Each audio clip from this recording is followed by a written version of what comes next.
Saya lahir tahun 88, jadi sekarang usianya 32 lah ya, 32 ya.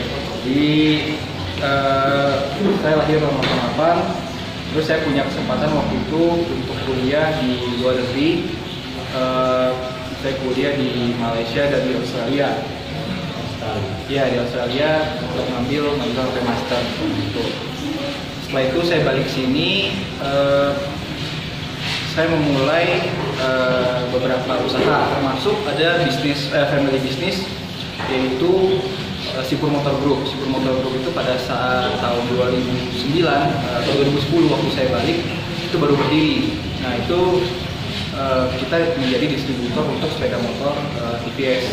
Itu TVS motor itu dari 2007 sebenarnya sudah ada pabrik di Indonesia, dan mulai mencari distributor sampai 2009 lah kami jadi distributor.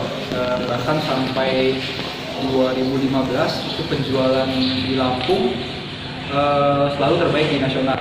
Jadi TVS itu yang membawa nama Sipur Motor itu sampai sekarang. Jadi dulu TVS itu awal mulanya kami berkarir punya usaha di bidang otomotif. Dulunya tahun 2000 ayah saya sempat main di motor-motor Cina. Kalau zaman dulu kita tahu motor-motor Cina itu bukan kayak sekarang. Kalau sekarang kan udah ada merek ya. Kalau zaman dulu itu orang Indonesia datang ke China, karena mereka China tuh secara manufaktur luar biasa. Jadi orang Indonesia datang ke China terus bilang, saya mau bikin motor yang saya bisa jual dengan harga 4 juta. Nah, China yang bikin, gitu kira-kira. Kalau orang yang punya merek kan nggak gitu. Kalau sekarang kan dengan merek mereka punya tanggung jawab yang lebih besar, punya komitmen terhadap brand. Jadi sekarang perubahan dengan merek Cina itu memang terlihat jauh lebih baik dibanding dulu. Karena dulu itu memang sistemnya dagang. Kalau sekarang sistemnya adalah pabrikan. Nah, kira-kira seperti itu. Nah, lalu dari TVS itu kami mulai diperkenalkan juga dengan merek-merek lain. Jadi dari TVS itu kita mulai dikenali dengan Tata Motors, dari Tata Motors diperkenalkan lagi dengan DFSK, dan yang terakhir itu KTM Motors, KTM Sport. Jadi itu portfolio dari bisnis Sipur Motor Group. Nah, pada saat saya balik ke Indonesia 2009 itu saya sudah kerja di Australia. Saya kerja di bidang student recruitment.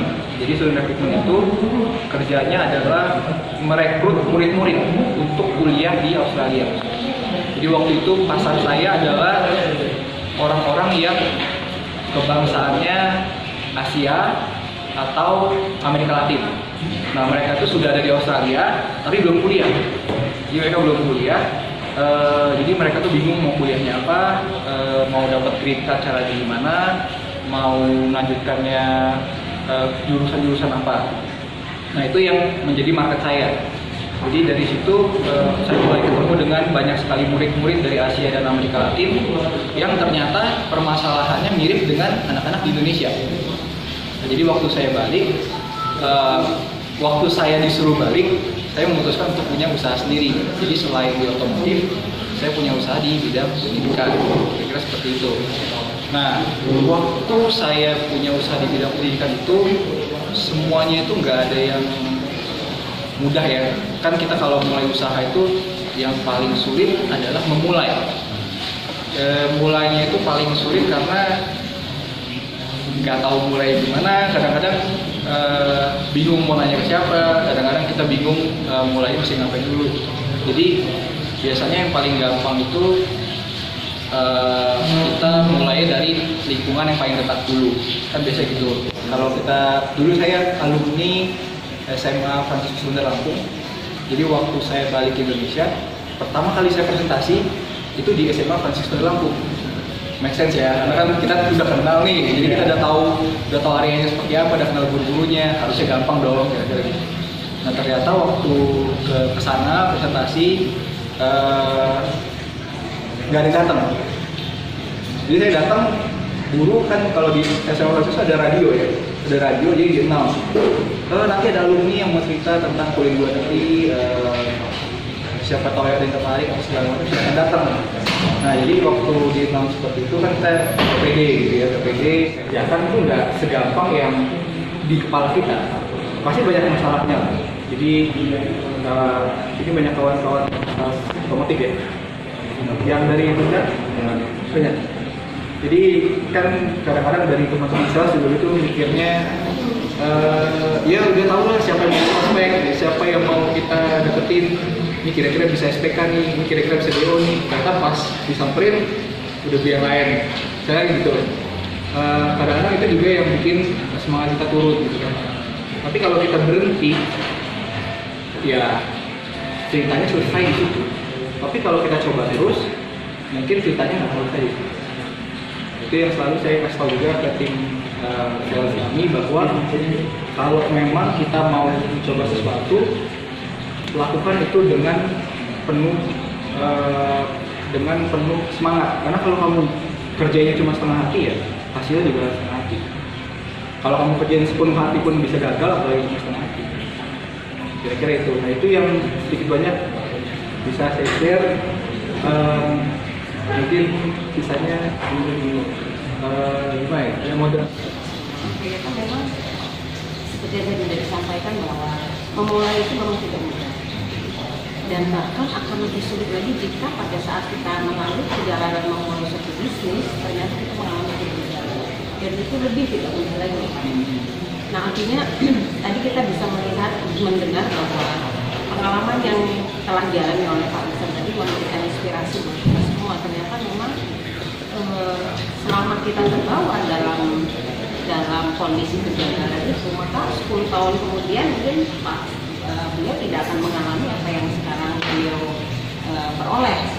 Artinya di sini yang mungkin yang perlu kita betul-betul pahami, bahwa kita seringkali merasa bahwa jika pada saat kita berada dalam suatu kegagalan, bagi kita ini adalah akhir dari segalanya. Artinya tidak ada kemungkinan lagi yang bisa kita lakukan. Tapi rupanya dari beliau tadi sudah menyampaikan beberapa hal, ternyata tidak ada yang tidak mungkin jika kita memang melakukannya dengan bahkan sepenuh hati. Jangan sampai dengan hanya setengah hati. Sepenuh hati saja kita tidak pernah juga tidak luput dari kegagalan, apalagi hanya setengah hati. Sebagai contoh, tadi menceritakan bahwa beliau pernah mencoba di sebuah sekolah yang tentunya ada harapan besar bahwa ini pasti berhasil, karena ini sekolah saya, pasti guru-gurunya sudah kenal saya.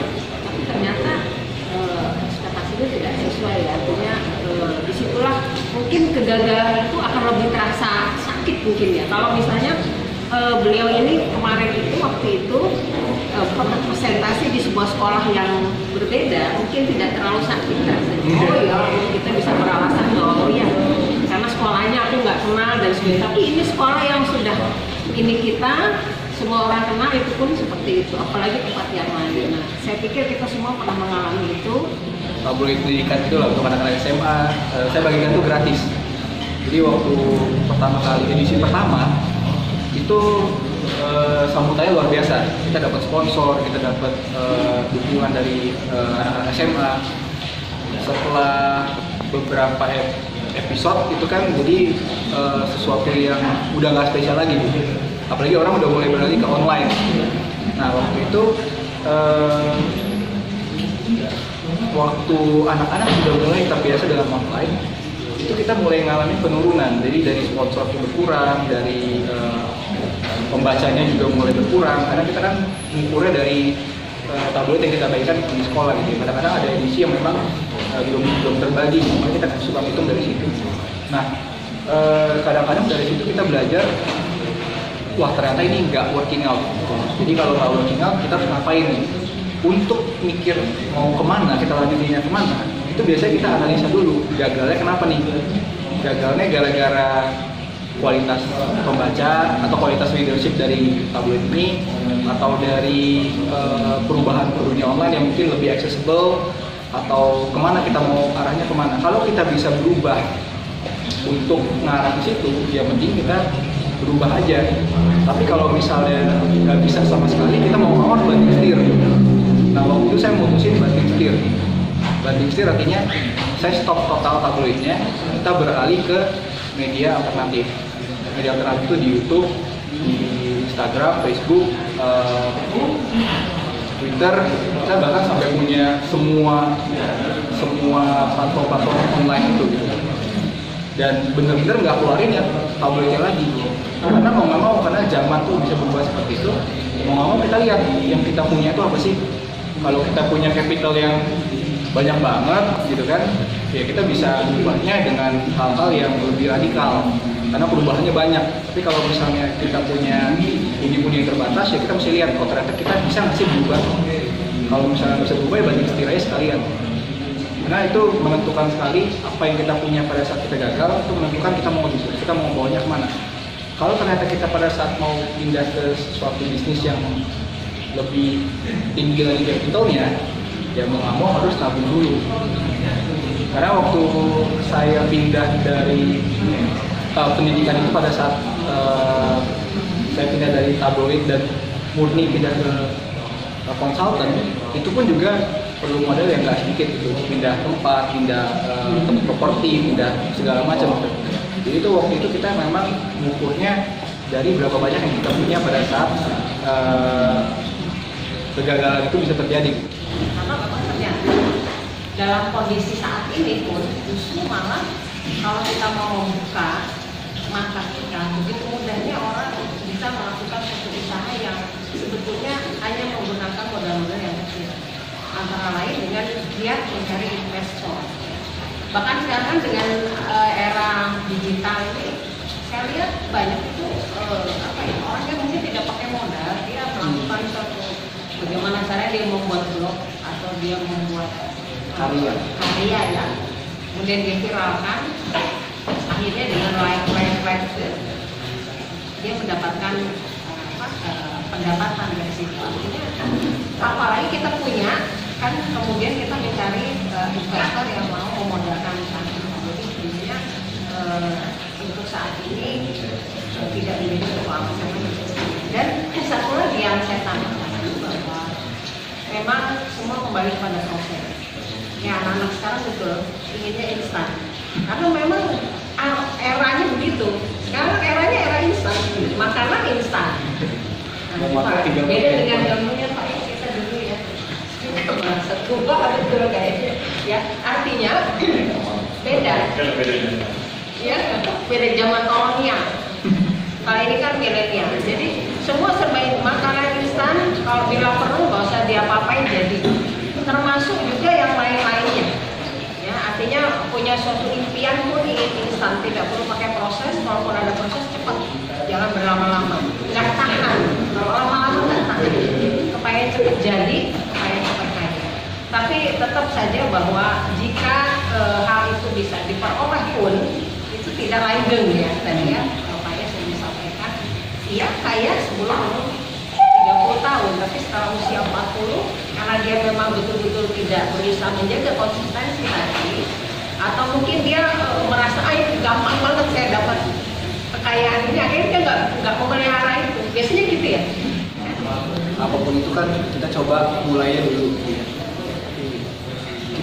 Kalian pasti familiar dengan Spider-Man. Spider-Man tahu ya? Spider-Man itu adalah tokoh yang dulu dianggap sebagai karakter yang gagal. Spider-Man itu pada saat Stan Lee menciptakan karakter Spider-Man, dia propose ke bosnya. Terus bosnya bilang, kamu ini gila. Mana ada orang yang bakal suka dengan karakter seekor laba-laba. Laba-laba itu adalah binatang yang menjijikan. Gitu. Jadi pada saat Spider-Man itu diciptakan, ternyata bosnya nggak suka. Tapi waktu itu Stanley bersikukuh bahwa ini adalah karakter yang menarik. Nah, itu tidak akan tahu kita akan sukses atau enggak. Yang paling penting adalah kita terus nyoba. Karena kalau kita nggak nyoba, selamanya dalam hati kita harus bertanya, kalau saya kemarin nggak mulai, saya akan jadi kayak gini nggak? Tapi kalau saya kemarin mulai, saya bisa berhasil, bisa aja gagal. Tapi kalau kita nggak mulai, kita akan pernah tahu. Selamanya kita cuma akan bertanya-tanya sama diri kita. Kita selamanya cuma akan bisa berpikir bahwa mungkin saya bisa berhasil, mungkin saya bisa gagal. Tapi kalau kita nggak coba, kita nggak akan pernah tahu. Jadi buat kawan-kawan yang pengen punya usaha, pengen mulai bisnis, itu sebenarnya 3 kata yang paling mudah untuk jadi patokan. penyemangat kita untuk mulai usaha. Yang mulai aja dulu, terus sebenarnya sebuah tagline yang bagus dan memang buat saya sendiri itu yang sampai sekarang saya kalau mulai usaha baru saya selalu mikirnya udah coba aja, kalau gagal ya udah nanti kita benerin, jangan ditinggalin ya, gagal tuh jangan ditinggalin tapi dibenerin salahnya di mana, supaya bisa berhasil di mana. Jadi kita yakin dan kita bisa membantu.